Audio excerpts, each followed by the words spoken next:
You raise a great point. We're going to talk about, positions that we have for the medium and long term that get stale, what we can do to inject some activity into those. But Pete, maybe you should give the people a little bit of taste of what you do with stale short-term positions.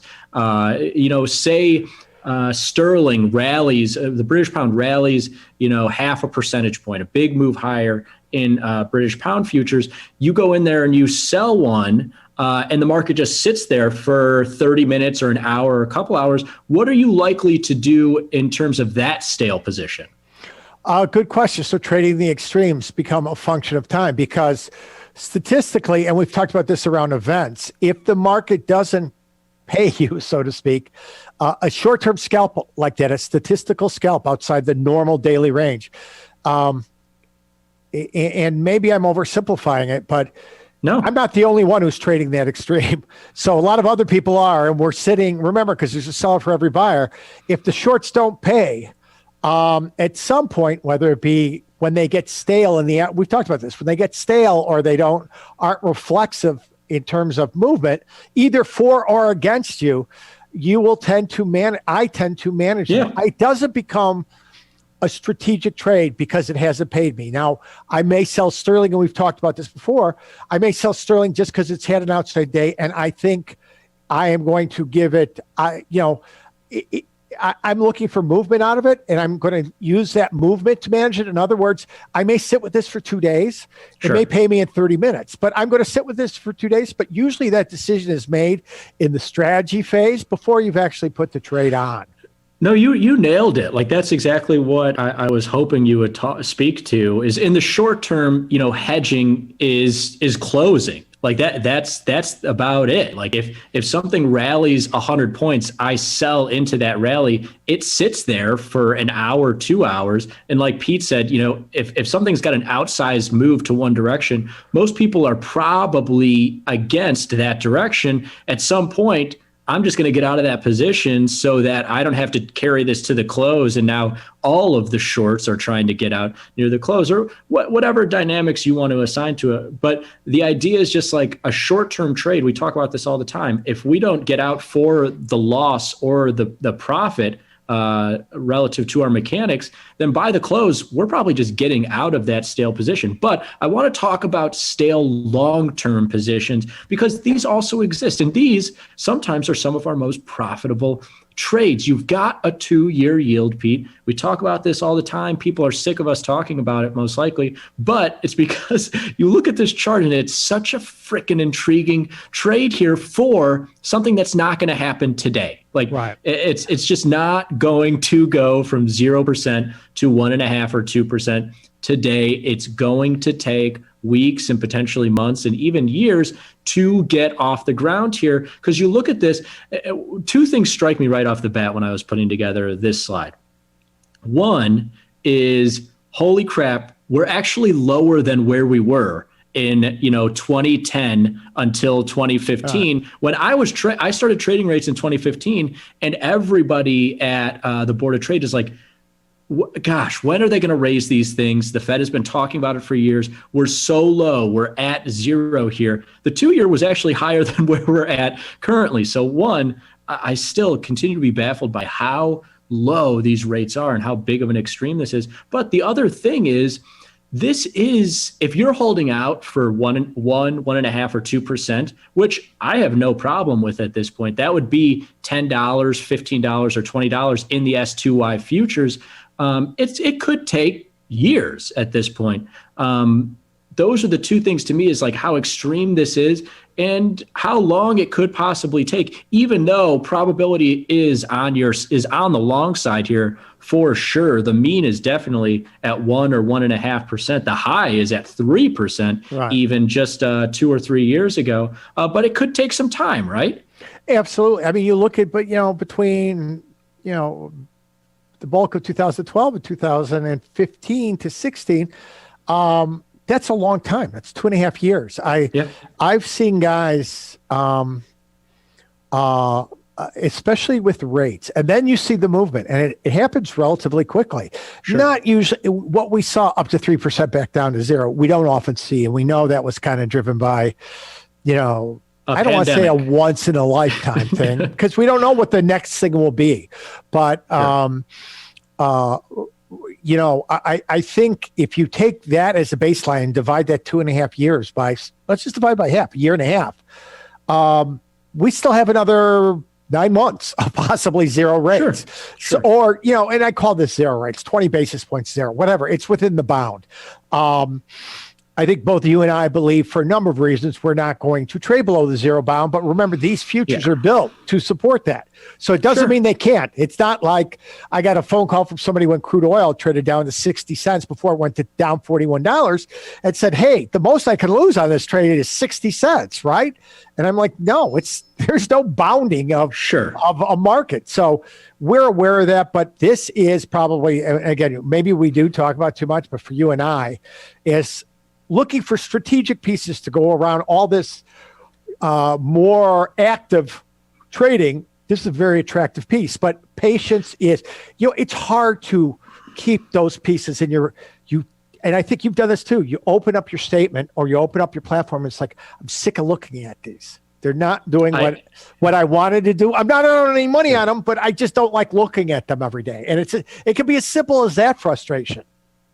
Sure, but the patience is key. This is such a specific trade and such an intriguing trade in my mind, because if you're not patient in 2012 and 2013 and 2014 there, Pete, and you just pitch them, you're like, I'm sick of holding on to this. When it gets up to, you know, 0.5% or 1%, that's when I'll get in. Well, that gets away from you pretty quickly, because once they hit there in 2014, 2015, once they got above 50 basis points, it was just grind higher, all the way, and then a straight shot up to 3%. And so you do get frustrated, especially, you know, day traders like you and I, you do get frustrated being like, this thing is in my portfolio. I'm sick of looking at it. It hasn't paid me yet, but you see that incremental climb and then taking off there.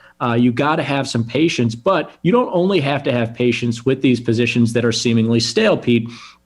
This is something that we've worked so hard to do in recent years. And I've personally been so happy to see people on social media and in my email just coming up with ideas to hedge part of their exposure in something like a long 2-year, or in something like a long pot stock portfolio with the small cannabis, or, you know, short stock portfolios with the stock market at all-time highs. You know, how do I, with these positions that aren't moving for 5 to 10 days at a time, how do I keep active and how do I hedge some of this stuff that's sitting in my portfolio?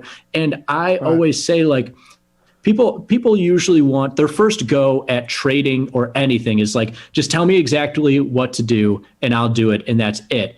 And of course, then the best thing you could do is you could go out there. If you're long yields, then to hedge that, you could go into the 2-year note and you could buy 2-year notes. But like, now you're just taking the exposure off. You might as well have just sold out of the position if you're going to hedge 100% of it in the most highly correlated market. What I always advocate for, Pete, is finding a market that has a strong correlation and has great liquidity in the outright and the options, and get a little creative with your hedge. Now, don't go hedging your 2 years with pot stocks, but you can go into your 2 years and you can do something like, and we've highlighted here the correlations. Obviously, the highest is the 2-year, but 10s and 30 years, still good correlation there. And you look, it's like SHY, that's an ETF, not very liquid. It's the most straightforward in terms of correlation,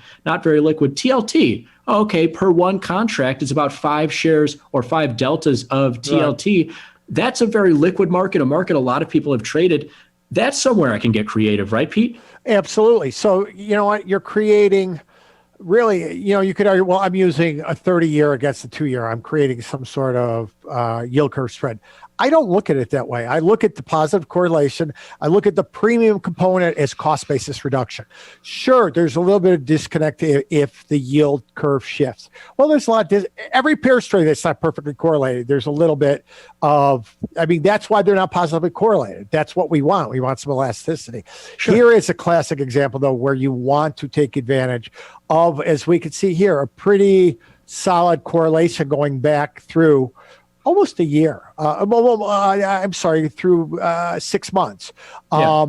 As long as that exists, and I'm mindful of that 5 deltas and not letting, again, the thing we always want to be mindful of is not letting the hedge consume our directional assumption, because then I don't know what I have. And I've done this before, and it's like, oh man, I don't know what I have. Because the classic sense, the statement is, I'm right, but I'm losing money. So be mindful, and you highlighted it wonderfully. You give everybody the tools. Okay, this is the hedge ratio. Make sure that you don't necessarily sell a 5 delta call, but you look at a 5 delta call spread. Now, of course, you're collecting possibly less, but you're now not engineering something that is going to consume your underlying. And that's exactly right. It's a matter of, we love to give people tools, give them general ideas, and those tools, be it correlations and ratios. At the end of the day, though, we want you to be like, all right, I've got the tools. Now I know how to do this with my long 2 years, and I can do it with my short stocks, with my long metals, with my long cannabis. Everything else, you can be like, oh, I'm long spree, I'm long gold, silver, and platinum. Well, I can go in there and I can sell a call spread in GLD or a call in SLV. This stuff is so well transferable. And so the last points here is to make sure you at least have a decent correlation. Right. And here with TLT, now the only thing that's a little specific about this relationship is that yields and bond prices move in opposition. So if I'm long 2 years to hedge, I actually need some long deltas in TLT.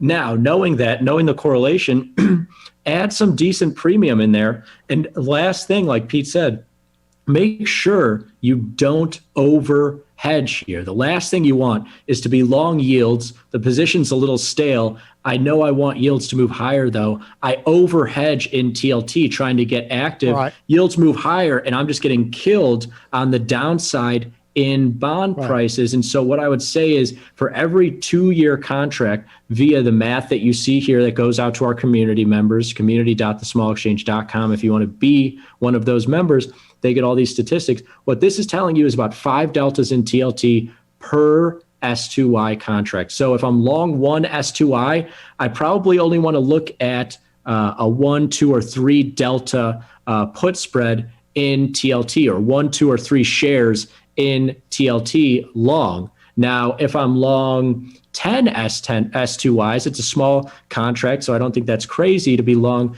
10 S2Ys in there, then the theoretical hedge would be about 50 shares or 50 deltas of TLT, but I only want to hedge part of it, 10 to 30%. So like a 10 delta put spread in TLT totally works and totally works with the correlation, the premium, and the hedge amount. So that's hedging stale positions. Great walkthrough, Frankie. Yeah.